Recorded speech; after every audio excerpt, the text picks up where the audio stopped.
Hello friends, welcome back to my channel. दोस्तों, आज की इस वीडियो में मैं आपको बताने वाला हूं दोस्तों, अगर आपके पास विंडोज़ पीसी में मेमोरी लीक्स हो रही है तो इसकी प्रॉब्लम को जो है आप इजीली सॉल्व कर सकते हैं। सबसे पहले आपको स्टार्ट मेनू पर राइट क्लिक करना है, फिर आप यहां पर टास्क मैनेजर पर क्लिक कीजिए।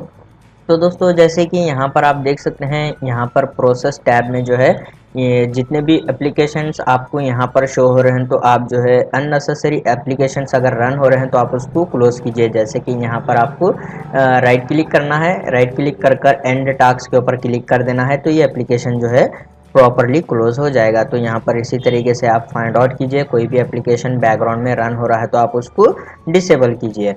उसके बाद दोस्तों, आपको जो है यहाँ पर सिंपल आप देख सकते हैं, यहाँ पर ये स्टार्टअप टैब है, आपको जो है इस पर क्लिक कर देना है और आपको जो है यहाँ पर चेक करना है आपके पास जो है यहाँ पर कोई भी बैकग्राउंड में एप्लीकेशन रन हो रहा है और यहाँ पर ये ऑप्शन अनेबल है तो आप उसको डिसेबल कीजिए।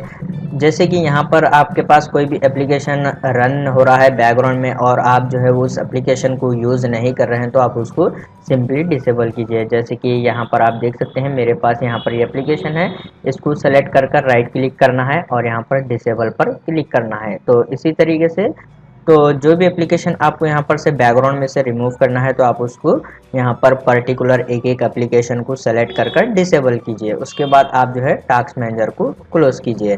फिर दोस्तों, आपको जो है डिवाइस मैनेजर ओपन करना है, स्टार्ट मेनू के ऊपर राइट क्लिक कीजिए और यहाँ पर डिवाइस मैनेजर पर आपको क्लिक कर देना है। फिर दोस्तों, आप यहाँ पर देख सकते हैं डिस्प्ले अडाप्टर का ऑप्शन है, डबल क्लिक कर कर ये ऑप्शन को एक्सटेंड कीजिए। उसके बाद यहाँ पर आपको आपके ग्राफिक कार्ड के ड्राइवर जो है आपको उसको अपडेट कर देना है। यहाँ पर इसको सेलेक्ट कीजिए, राइट क्लिक कर कर अपडेट ड्राइवर पर क्लिक करना है और आपको जो है यहाँ पर सर्च ऑटोमेटिकली फॉर ड्राइवर्स इस पर आपको क्लिक करना है। यहाँ पर इसके ड्राइवर अपडेट हो जाएंगे। फिर आप इसको क्लोज कीजिए और एक बार से आपको सेलेक्ट करना है, राइट क्लिक कर कर अपडेट ड्राइवर पर क्लिक करना है। उसके बाद आपको यहाँ पर सेकंड वाला ऑप्शन सेलेक्ट करना है, browse my computer for drivers, आप इस पर क्लिक कीजिए। उसके बाद आपको जो है यहाँ पर इस वाले ऑप्शन को सेलेक्ट करना है, let me pick from a list. उसके बाद आप जो है यहाँ पर देख सकते हैं, आपको यहाँ पर आपके ग्राफिक कार्ड के ड्राइवर्स जो है शो हो जाएंगे। तो आप यहाँ पर से इस तरीके से सेलेक्ट कीजिए, नेक्स्ट के ऊपर आपको क्लिक करना है। तो जैसे कि यहाँ पर आप देख सकते हैं, यहाँ पर इंस्टॉलिंग ड्राइवर्स, तो ये ड्राइवर्स जो है इंस्टॉल हो रहे हैं, तो ये प्रोसेस कंप्लीट होने तक आप थोड़ा सा वेट कीजिए। उसके बाद आप इसको जो है क्लोज कीजिए। फिर आपको जो है यहाँ पर डिवाइस मैनेजर को क्लोज कर देना है। उसके बाद दोस्तों, आपको जो है विंडोज़ के सर्च बार में टाइप करना है विंडोज़ सिक्योरिटी। इस तरीके से आप सर्च कीजिए, फिर आप इसको क्लिक कर कर ओपन कीजिए। उसके बाद आपको यहाँ पर ये जो फर्स्ट वाला ऑप्शन दिख रहा है, आप जो है इस पर क्लिक कीजिए। आपको यहाँ पर टेम्पोररी जो है एंटीवायरस को डिसेबल कर देना है, तो आपको स्क्रॉल करना है, फिर यहाँ पर मैनेज सेटिंग पर क्लिक कीजिए और यहाँ पर आप देख सकते हैं ये जो ऑप्शन यहाँ पर अनेबल है, आप इसको यहाँ पर से डिसेबल कीजिए।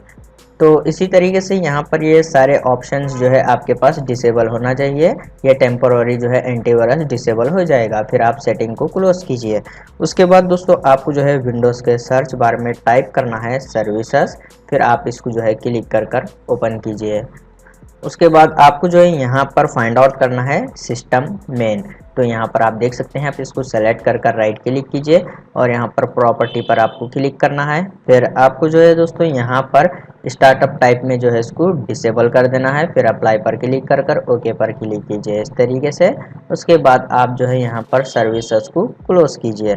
फिर आपको जो है यहाँ पर विंडोज़ के सर्च बार में टाइप करना है विंडोज़ मेमोरी डायग्नोस्टिक, इस तरीके से सर्च कर कर आप इंटर प्रेस कीजिए। फिर आपको जो है यहाँ पर एक विंडो ओपन हो जाएगा, तो आप जो है यहाँ पर केयरफुली इस मैसेज को जो है एक बार रीड कीजिए यहाँ पर इस तरीके से। उसके बाद आपको जो है यहाँ पर restart now and check for problem, इस पर आपको जो है क्लिक कर देना है। इस पर जैसे ही आप क्लिक कर लेते हैं तो आपका पीसी लैपटॉप जो है वो रीस्टार्ट हो जाएगा ऑटोमेटिक।